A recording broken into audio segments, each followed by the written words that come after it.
Well,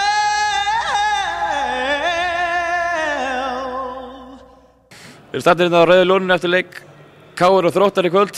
Það var þokkalega þægilegt bara, 5-1 sigur og bara fínn sigur og nú förum við að einbeita okkur á Basel. Við ætlum að chatta hérna við Grétar Sigfinn og nýja fyrirliða okkar og Skúli Friðgeirsson.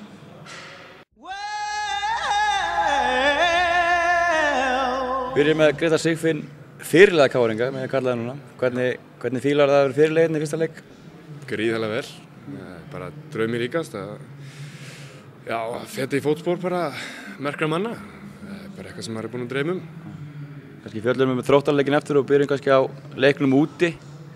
Hvernig, nú byrjuðu þeir svona fyrstu hálftíman með nokkur stíf að pressa á okkur, varstu smeykur þá þegar þeir settu markið á okkur?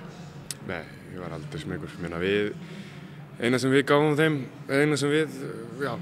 var bara þessi stóðsending frá alla og þegar annars áttu er ekki einasta færi í leiknum, smá pressa en við spilum þetta vel út úr þessu eiginlega bara allan tíman og allir kvittaði svo sannlega fyrir mistökin þar. Atli Jóki með sterkur inn, hann gerir smá mistökur, hann leggur upp, fiskar víti og skora mark. Eins og ég segi, hann kvittaði algjörlega fyrir það. Sko hann náttúrulega ekki búinn að vera þáttur hann sé að koma inn á og svona, mikið álag, þá hann ekki búinn að kannski vera í allra besta forminu sínu. Nú fer hann að spila sig í form og koma þvílið sterkur inn held ég. Leikurinn úti kannski, við sjöllum hann aðeins, leikurinn úti Greiklandi, þar kannski fengum við Íbið meiri mótspyrnu. Fyrir álugi kannski, sóttuður hans meira á okkur, varstu smekari þar kannski þegar markið kom þar? Já, ég meina það fór alveg gegnum hugan hans á 20. mínútu 1-0 og í 40 stiga hita og manni leið ekki sérstaklega vel. En við vissum allan tíman að hvað myndi gerast, að við ætlum bara að halda okkar leik, vera samt þéttir. Sko ef þeir myndi komast í 2-0 þá vissum við alltaf að þyrfti bara 1 mark. Við vissum alltaf að ef myndi koma 1 mark frá okkur, þá myndum við taka það. Og við heldum bara ró okkar, spilum þetta mjög agað.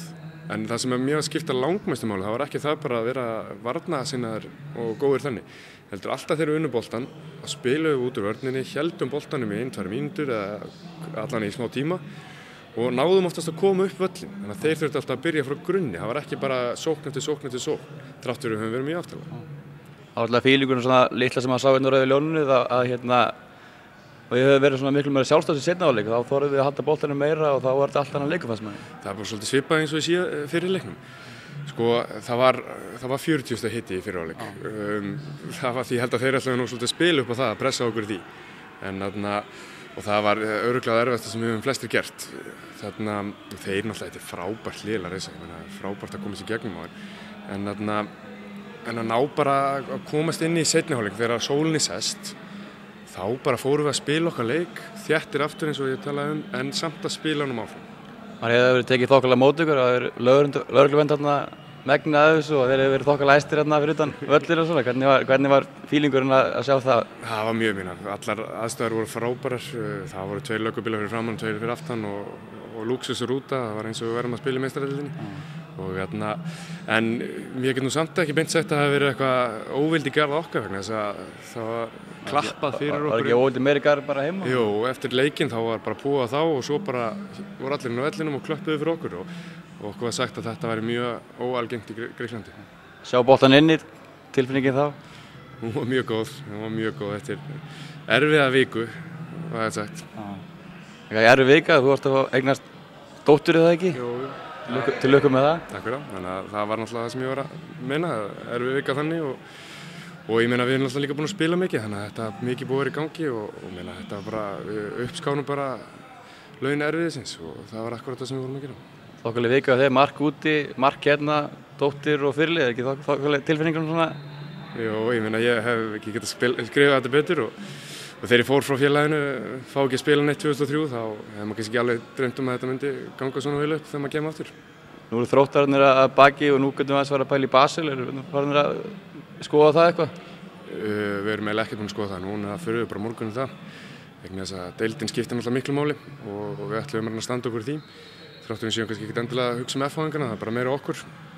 Þannig nú fyrir við bara að hugsa Basel og þetta er gríðarlega sterkt lið og við ætlum okkur samt að ná góðum úrslitum þannig að seinni leikurinn verður bara skemmtilegur og spennandi eins og var á móti Larissa en þannig að þetta svona bara skemmtileg tímar og við erum í Evrópukeppni, þetta frábært, við fáum, bara gaman. Takk fyrir það. Takk.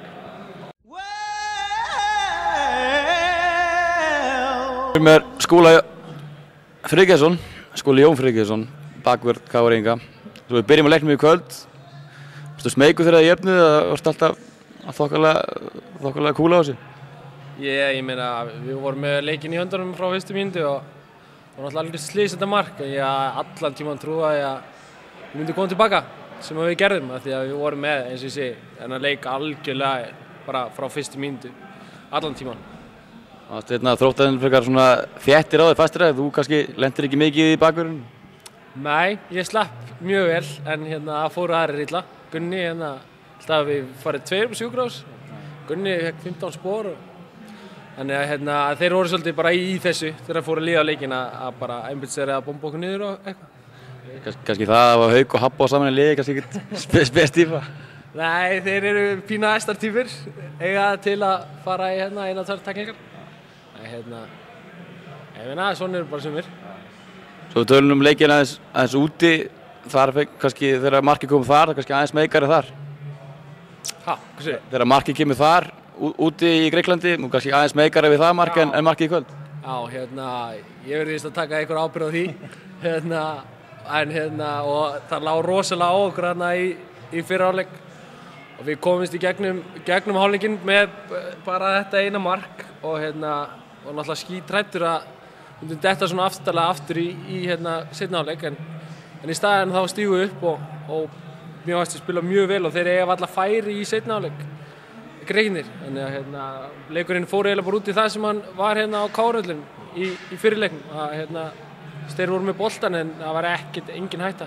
Það var munurinn líka fyrir seinni hálfleik gríðarlega mikil, eins og við þorðum miklu verið með boltan og vorum miklu svalar á því seinni hálfleik. Já, ég meina það er alveg eðlilegt þegar menn koma svona margir að spila í fyrsta skipti á svona stórum velli og brjáluð stemning og menn eðlilega svona frekar passífir með 2-0 yfir og svona að detta niður og þú voru kannski ekki að spila boltanum en ég meina að menn þurfa bara smá tíma til þess að komast inn í leikinn og það tók alveg heilan hálfleik hjá okkur en við getum ekki verið svona seinni leikinn úti aftur sko, þá verðum við alltaf yfir okkur. Sjá boltan inn hefur verið þokkalegt eða ekki? Jú, það var ágætis tilfinning þessi sópur hans Gretas var mjög góður og eftir það, ég meina við vissum að við myndum skora 1 mark þá var þetta búið og þeir náttúrulega bara eiginlega gáðust upp eftir það. Nú Þróttararnir búin nú fórum við að kíkja á Basel, hvernig leggst það í því?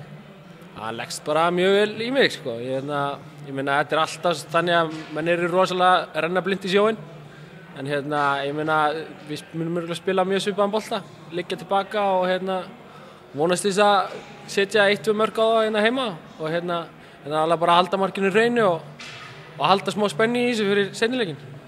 Sér gangi vel. Takk fyrir það.